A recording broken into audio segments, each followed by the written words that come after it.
What's up, IndyCar fans? David Land here, bringing you perhaps the most anticipated IndyCar Diecast review of the year.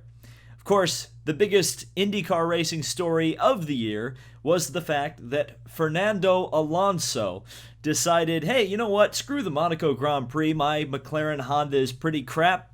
Let's go to the Indianapolis 500 and race for the best team, Andretti Autosport, at least in recent years, and see if I can win the race and become one of only a few drivers that has won the Monaco Grand Prix, a Formula One World Championship, and the Indianapolis 500, and then eventually Alonso would also take on the 24 Hours of Le Mans. Now, what happened was, in the race, the Honda engine, which ended up powering Takuma Sato to an Indianapolis 500 win, Alonso's teammate, one of 6 in the race, it failed Alonso, unfortunately, and he was unable to capitalize on what was, up until that point, a fantastic drive by Fernando, throughout the entire month from day one. And I was there from day one. I was there for every single lap that Fernando Alonso turned at the Indianapolis Motor Speedway during the 2017 month of May. And from day one, the first test, he was just on it, just absolutely inch perfect. He didn't put a wheel wrong, unlike many rookies at the Indianapolis 500, including drivers from other disciplines like Kurt Busch. He did not put it in the wall at all. Didn't touch the wall once. Even the Indy 500 winner touched the wall once during his qualifying run to take fourth on the grid. Alonso took 5th on the grid and didn't have any issues, no wall contact, no spins. In fact, I can't even remember him locking up the brakes getting into the pits, for God's sake. So, yeah, to say the least, Alonso had an incredible run, and props to Greenlight. They got this car out relatively quickly, and just FYI to those who are going to ask, and I know they are going to ask, I got this on eBay. You're not going to be able to go to the Indianapolis Motor Speedway or shopindycar.com to get this anymore, because my friend Kevin Rollins, who already put out his review of this, said he bought the last one from IMS, and after all the pre-orders were filled for IMS and IndyCar, they didn't have any left. So don't buy this on the IndyCar store. You're not going to be able to get it. Go to eBay or go to one of the local diecast dealers that ship IndyCar diecast, because that's where you're going to be able to get it. The other thing is that there is a figure version of this coming out with a little Fernando Alonso figure, as well as special packaging. That is not out yet, but I will be buying that and probably will end up reviewing it later on. So let's get this awesome 1/18 scale diecast out of its box, take a look at it, and tell you some of the things that are inaccurate and some of the things that are accurate about it. So throughout the 2017 month of May, this car went through several livery changes. The diecast that you're looking at is based on the car that ran not only the Indy 500, but also the Carb Day practice session on the Friday before the Indianapolis 500. Now, the changes are pretty subtle, but they are quite a bit different from the way the car tested and the way the car raced. Just in terms of sponsors, McLaren World's Fastest Gamer was not on the car until Friday. Ricard Mille was also not on the car. Race of Two Worlds was not. And AutoNation was actually an addition before Pole Day.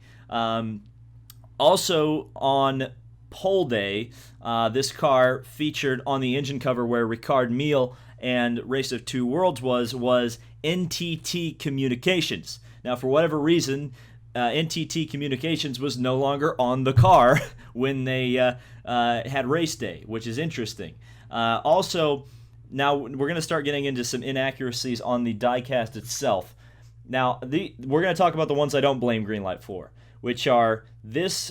The sponsor blocker here should say Chandon, which is, I think, a champagne company. And then right here, which you will notice if you saw the race and saw Alonso's on board for any extended period of time, this should say Johnny Walker here. Now, Chandon and Johnny Walker, both alcohol companies, and in the United States, there are some weird regulations regarding what you can and cannot put alcohol logos on. So, seeing as I believe, while not competing companies, they are different companies, probably under different ownership.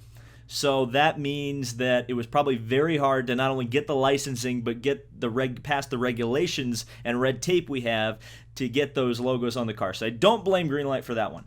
What I do blame them for is something that I've had a problem with on all these Andretti Autosport Hondas, which is the fact that this rabbit ear is not the correct color of blue. It's not blue at all. It's black.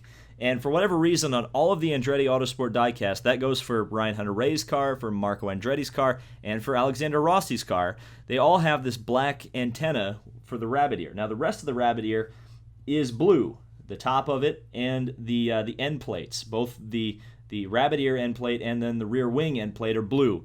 Now, it's kind of debatable whether the blue on the rear wing is actually the correct color. It almost seems too dark to me looking at my photos, but it's possible that my photos of that time are a bit overexposed, so it's not really showing the correct color. Of course, you've got McLaren on the front wing, and there's just sponsors all over this thing. So CrowdStrike, Ricard Mille, then the little Kiwi on the front wing, which is on the nose of the car, which is represented on, I think, every McLaren race car. Even though this isn't technically a McLaren built race car, it's a Dallara-Honda with Honda parts built by HPD, Honda Performance Development. Here's the Indy 500 tires, and this little Firestone logo is actually red on the other side. Now, I'm not a big fan of the 2017 Firestone tires. I wasn't a big fan that they went all red because at high speed and, looking at this from a distance, it almost looks like the tire turns black because of the red just kind of mixes in with the black. I'm not a big fan of it, but whatever. Then you got Great Britain and ShopHonda.com. The Castrol logo, which is interesting to point out because 5 of the 6 Andretti Autosport entries were sponsored by Castrol Oils. There was one Andretti Autosport entry that wasn't sponsored by Castrol Oils. It was the Jack Harvey Michael Shank Racing Sirius XM car, which had Pennzoil on the side of it. I'm not sure how a team had 2 oil sponsors, but that works out the way it did, I guess. So here's another inaccuracy. The Spanish flag was actually italicized on the actual car, which was interesting just to point out. The Firestone logo is actually in the wrong place as well. A lot of this has to do with the fact that Greenlight does not produce their diecast off of photos of the event. They produce them off of whatever the team sends to them. So if the team sends them an inaccurate render, I guess Greenlight never amends those. They just go with whatever the team sends them. So this could be on Andretti Autosport more than it's on Greenlight for this one. So SAP and Hilton, these sponsors were on the car from day one and never left. So obviously SAP, they used to sponsor the United States Grand Prix when it was run at Indianapolis. And then Hilton, obviously a big hotel chain. Everybody knows what that is. Then you got the 29 and the Verizon P1 award. Here's the cool back bumpers, which we won't be seeing anymore. So I wonder where they're going to put the rookie stripes from now on. But on the regular Indy cars that aren't rookies, aka drivers who have run their first Indy 500, these would just be white numbers. On Alonso's, they're fluorescent yellow because of the fact that he was a rookie. It was his first Indianapolis 500. And then, of course, you've got McLaren in the blue with the white background. And then once again on the back, you've also got a carbon fiber decal there, which is just nice. Unfortunately, they didn't paint the beam wing black. That's an inaccuracy, but it's not necessarily a game-breaking one on that one. Then you got McLaren on the rear wing, which is actually a little bit wonky if you look at it straight on. You can see it kind of looks like it's a little bit alphabet soup going on there. And then down the engine cover. Now, I was actually... I saw my friend Kevin's review again, and he said the engine cover on his was actually a different color. It's not a different color on mine, but if you can look here, there is a little bit of thin paint where the dorsal fin meets the back of the engine cover. So I'm not really sure what was going on there. It just seems like they didn't coat this, at least the engine cover piece, properly. Nothing on the swan neck rear wing.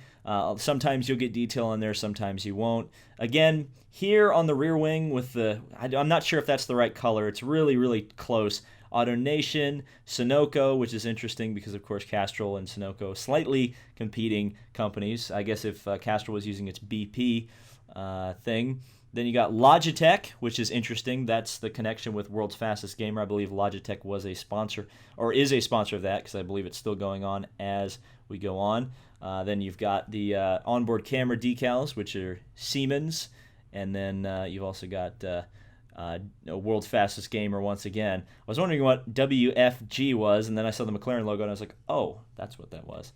And then here on the other side, everything is pretty much exactly the same.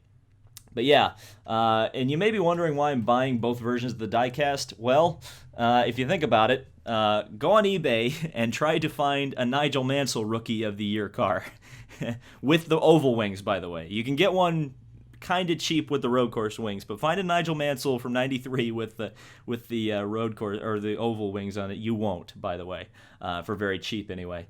So yeah, just some final thoughts on just Alonso in general at Indy, because it was again, I mentioned Nigel Mansell. It was as big as that as far as I'm concerned. I know Alonso wasn't the reigning world champion. He wasn't coming over for the full season. But in terms of the choice he made, being a full-time F1 driver, not making the full commitment to IndyCar racing, the fact that he took the plunge and went on a whim to Indianapolis, and the deal came together late.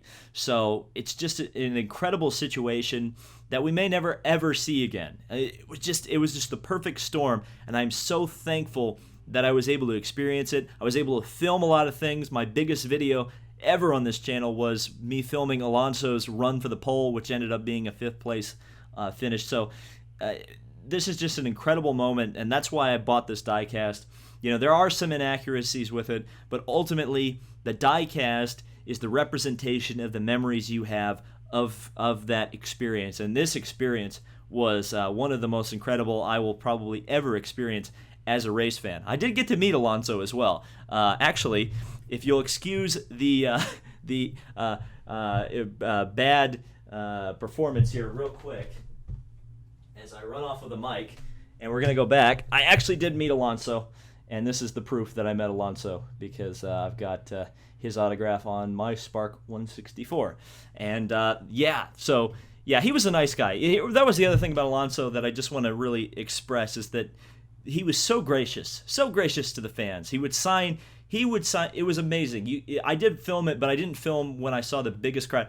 There was a crowd of literally probably 150 people all around him, circling around him, and he would sign for as many people as he could possibly do before the PR people or the engineers would pull him away and say, hey, Alonso, we gotta go to the track. So I mean, class act all around, and God Almighty, I hope he comes back one of these days, because he was just a joy to have around. He brought a lot of attention to the race.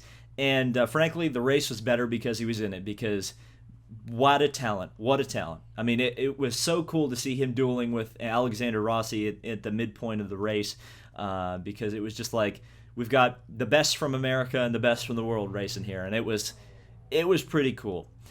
So I hope you've enjoyed me kind of putting a bow tie on the Alonso experience, because it was, again, really important for my channel and really important for motorsport. So thank you guys so much for watching this. This has been David Land on YouTube. If you enjoyed this video or are picking up this Fernando Alonso car, let me know down in the comments, and yeah, let me know what you think of it. So again, thank you guys so much for watching. This has been David Land on YouTube, and we'll see you in the next video.